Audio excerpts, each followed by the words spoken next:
तुम्हाला माहिती आहे का, अगदी नारळ घालून आपण डोसे तयार करू शकतो. अगदी झटपट इन्स्टंट 2 मिनिटाची डोस्याची रेसिपी आहे. हे बघा किती सुपर सॉफ्ट डोसे तयार होतात. अगदी सकाळच्या नाश्त्यासाठी उत्तम एकदम परफेक्ट रेसिपी आहे. नक्की ट्राय करून बघा.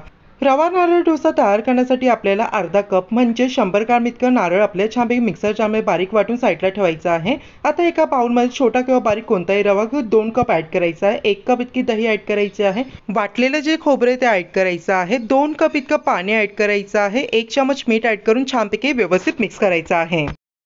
हे बघा मंडळी, व्यवस्थितपणे डोश्याचं बॅटर मिक्स करून घेतलेलं आहे. आता हा बॅटर आपल्या प्लेटने कव्हर करून देऊन 5 मिनिटांसाठी रेस्टसाठी ठेवायचा आहे. 5 मिनिटांनंतर रवा छानपैकी भिजला गेला. यामध्ये 1 चमच बेकिंग सोडा टाकून मिक्स करायचा आहे. सो मंडळी, इन्स्टंट डोसाचं बॅटर रेडी झालेलं आहे. आता डायरेक्टली मीडियम फ्लेमवरती तवा ठेवून आपले डोसे तयार करायचे आहे. हवा तेवढा मोठा डोसा तुम्ही करू शकता. पातळ देखील डोसे करू शकता. वा, हे बघा किती सुरेख जाळी पडत आहे. डोसा सुकायला लागले त्या साईडले तेल सोडायचे 1 चमच आणि 1.5 मिनिटानंतर वरची बाजू सुकली की लगेच डोसा टर्न करायचा आहे. खालच्या साईडने अर्धा मिनिटाकरिता कुक करायचे. हे बघा किती गोल्डन सुरेख कलर आले आहे डोशावरती.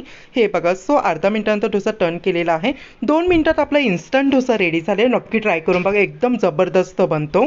जर मंडळी व्हिडिओ इतपत पाहत असेल नक्कीच एक व्हिडिओला लाईक टोका. तसं आपल्या चॅनल प्लीज सबस्क्राईब करा आणि बाजूला जी बेल आयकॉन आहे ती प्रेस करा विसरू नका. नक्की मित्रांनो, सुपर सॉफ्ट इन्स्टंट डोशाची रेसिपी ट्राय करून बघा. इतकी जबरदस्त तयार होते ना, हप्त्यातून 3 ते 4 दिवस बनवाल.